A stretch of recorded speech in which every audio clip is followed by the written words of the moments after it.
الحمد للرحمن والصلاة والسلام على سید الانس والجان اما بعد۔ محترم ناظرین کرام، رمضان المبارک کا بابرکت اور مقدس ماہ مبارک شروع ہو چکا ہے۔ اللہ رب العزت نے ہمیں اس عظیم ماہ مبارک کی برکتیں اور نعمتیں سمیٹنے کی قوت اور توفیق عطا فرمائی۔ آج میں مختصر آپ کے سامنے سحری کے متعلق کچھ چیزیں بیان کروں گا۔ سب سے پہلی چیز کہ سحری کہتے کسے ہیں، سحری کا کیا مطلب ہے؟ تو لغت کی مشہور کتاب قاموس کے اندر یہ بات لکھی گئی کہ جو کھانا طلوع فجر سے پہلے بنیت روزہ کھایا جائے اس کو سحری کہتے ہیں۔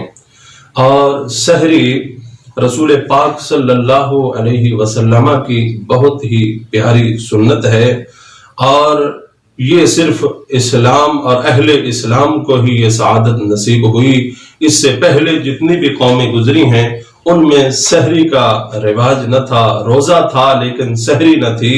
اور ابتدائے اسلام میں بھی اسی طرح کہ سحری نہ تھی بلکہ دن رات کا روزہ ہوتا تھا، دن کا بھی روزہ، اور مغرب کے بعد جو ہے وہ کھانا پینا، اور پھر اس کے بعد جب کوئی شخص سو جاتا تو پھر اس کا روزہ شروع ہو جاتا۔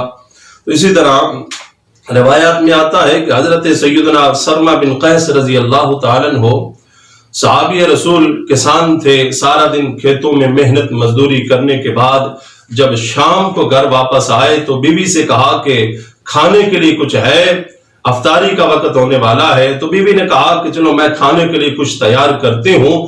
تو آپ چارپائی پہ لیٹے، سارا دن کے تھکے تھے، نیند آ گئی، بیوی نے جگایا کہ اٹھو کھا لو۔ فرمایا اب تو میرا روزہ شروع ہو چکا، کہ سونے کے بعد جو ہے وہ روزہ شروع ہو جاتا تھا اگلے دن کا، تو اب میں کچھ نہیں کھا پی سکتا کیونکہ میرا روزہ شروع ہو چکا ہے۔ رات اسی طرح گزر گئی، اگلا دن آیا تو وہ بھی اسی طرح، اور آپ پر جو ہے وہ شدید بھوک اور پیاس کی شدت کی وجہ سے بے ہوشی طاری ہو گئی اور غشی طاری ہونے لگی۔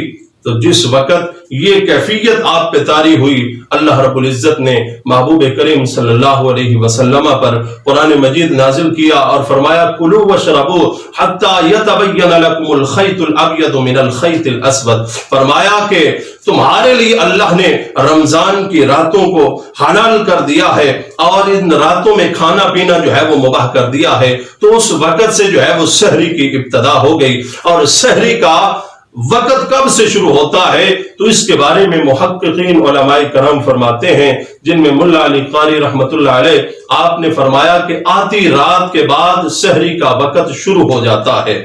اور سحری کا افضل ترین وقت کون سا ہے؟ فرمایا سحری کا افضل ترین وقت آخری وقت ہے کہ اس میں جو ہے وہ سحری کی جائے، اور اس میں سحری کرنا رسول پاک صلی اللہ علیہ وسلم کی سنت مبارکہ بھی ہے۔ تو آؤ سحری کے بارے میں کچھ احادیث پاک آپ کے سامنے رکھتا ہوں۔ نبی علیہ الصلوۃ والسلام نے ارشاد فرمایا تسحروا فإن فی السحور برکہ، فرمایا کہ سحری کھایا کرو کہ سحری کے کھانے میں اللہ نے برکتیں رکھی ہیں۔ تو کتنا عظیم اور مبارک کھانا ہے کہ رسول پاک صلی اللہ علیہ وسلم جب سحری کے لیے اما عائشہ الصدیقہ سے فرمایا کرتے تھے تو فرماتے تھے اے عائشہ برکت والا کھانا لے کر آؤ۔ تو سحری کے کھانے میں اللہ نے برکتیں رکھی ہیں، اور جو شخص سحری کھاتا ہے، سحری کھانے والا ہے، اس کے بارے میں میرے نبی نے فرمایا عن ابن عمر عن رسول اللہ صلی اللہ علیہ وسلم قال نعم غذاء المؤمن السحور، فرمایا کیا ہی بہترین کھانا ہے مومن کے لیے، وہ سحری کا کھانا ہے۔ اور جب مومن سحری کا کھانا کھاتا ہے، سحری کھاتا ہے، ان اللہ و ملائکتہ یصلون علی المتسحرین، فرمایا بے شک اللہ اور اس کے فرشتے سحری کھانے والوں پر درود بھیجتے ہیں۔ تو اتنا عظیم اور مبارک کھانا ہے کہ جس شخص نے روزہ نہ بھی رکھنا ہو علماء نے لکھا کہ وہ بھی اٹھ کر سحری کا کھانا ضرور کھائے کہ یہ کھانا برکت والا کھانا ہے۔ بچوں کو روزہ نہیں رکھوایا جاتا عام طور پہ، تو اس وقت بچوں کو بھی جگایا جائے تاکہ ان کی عادت بھی بنے اور انہیں بھی یہ برکت والا کھانا جو ہے وہ کھلایا جائے تاکہ وہ بھی اس سحری کی برکتیں حاصل کر سکیں۔ اور رسول پاک صلی اللہ علیہ وسلم نے ایک اور حدیث پاک میں ارشاد فرمایا کہ اللہ نے 3 چیزوں میں برکت رکھی ہے۔ الجماعت برکت، جماعت میں برکت رکھی ہے۔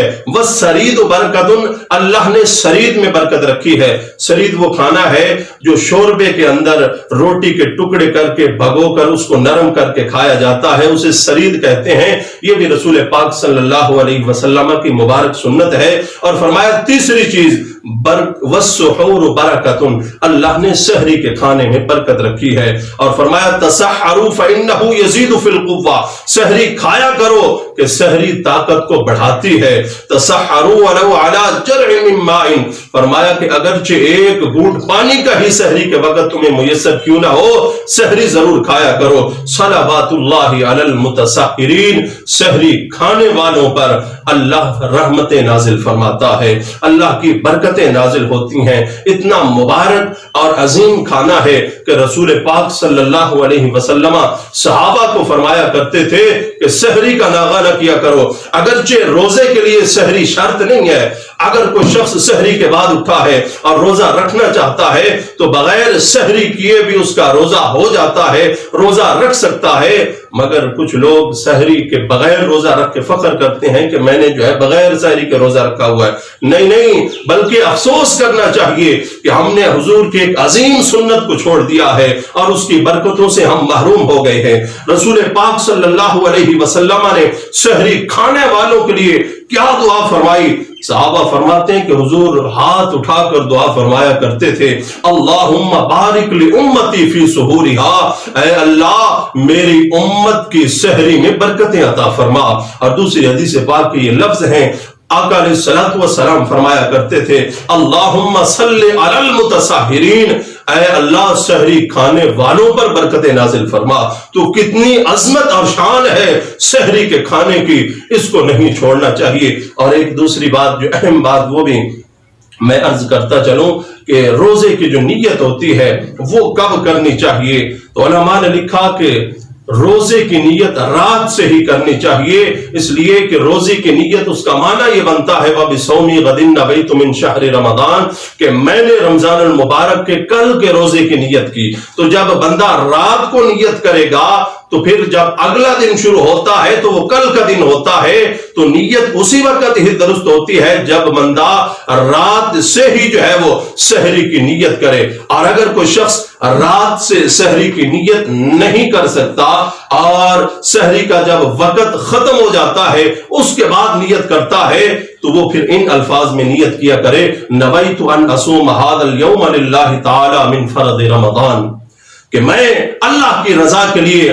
آج کے دن کا روزہ رکھتا ہوں۔ اگر کسی کو عربی زبان میں نیت نہیں آتی تو وہ اپنی ہی زبان میں نیت کہہ لے کہ یا اللہ میں رمضان المبارک کے کل کے روزے کی نیت کرتا ہوں، یا جو افطاری کا سحری کا وقت ختم ہونے کے بعد نیت کر رہا ہے تو پھر یہ الفاظ کہہ لے یا اللہ میں تیری رضا کے لیے آج کے دن کے روزے کی نیت کرتا ہوں، تو اس سے اس کی نیت بھی درست ہو جائے گی اور اس طرح اس کا روزہ بھی جو ہے وہ درست ہو جائے گا۔ تو محترم سامعین و حاضرین، سحری ایک عظیم کھانا ہے، اس کھانے کو جو ہے وہ نہ چھوڑیے۔ رسول پاک صلی اللہ علیہ وسلم کا سحری میں معمول کیا تھا، آپ سحری میں کیا تناول فرمایا کرتے تھے؟ آج تو ہم طرح طرح کے کھانے اور طرح طرح کی مرغن غذائیں سحری میں استعمال کرتے ہیں، پر اللہ کے محبوب دونوں جہانوں کے والی سرور کائنات صلی اللہ علیہ وسلم کی سحری کیسے ہوا کرتی تھی؟ حضرت ارباد بن ساریہ فرماتے ہیں کہ میں سحری کے وقت حضور کے پاس گیا تو میں کیا دیکھتا ہوں کہ رسول پاک صلی اللہ علیہ وسلم سحری تناول فرما رہے ہیں، اور حضور نے مجھے بھی بلایا اور فرمایا ہلم الی الغذاء المبارک، اے ارباد بن ساریہ، اے میرے غلام آ جاؤ برکت والا کھانا کھا لو، اس لیے کہ فإن فی السحور برکہ، اللہ نے رمضان المبارک کی سحری میں برکت رکھی ہے۔ اور فرمایا کرتے تھے قال رسول اللہ صلی اللہ علیہ وسلم نعم سحور المؤمن التمر، مومن کی بہترین سحری کھجور ہے۔ تو رسول پاک صلی اللہ علیہ وسلم کبھی کبھی صرف 2 کھجوریں کھا کر اور پانی پی کر سحری فرما لیا کرتے تھے، اور کبھی کبھی ساتھ دودھ کا بھی استعمال فرماتے تھے۔ تو یہ حضور کی سحری تھی، اور آپ نے مومن کی بہترین سحری کھجور کو قرار دیا ہے۔ لازمی طور پہ آپ جس چیز سے بھی سحری کریں، جو بھی رزق حلال ہو اس سے سحری کریں، حدیث پاک میں اس کی اجازت ہے، پر حضور کی سنت پہ عمل کرتے ہوئے سحری کے وقت 1، 2 یا 3 کھجور طاق عدد میں لازمی تناول فرما لیا کریں، تاکہ سحری یہ بھی حضور کی سنت ہو جائے، اور سحری کا جو ہم کھانا کھا رہے ہیں کھجور کی صورت میں وہ بھی حضور کی سنت ہو جائے، اور اس سے مزید جو ہے ہمیں سحری کی برکات نصیب ہو جائیں۔ دعا ہے کہ اللہ رب العزت ہمیں عمل کی توفیق عطا فرمائے۔ وآخر دعوانا الحمدللہ رب العالمین۔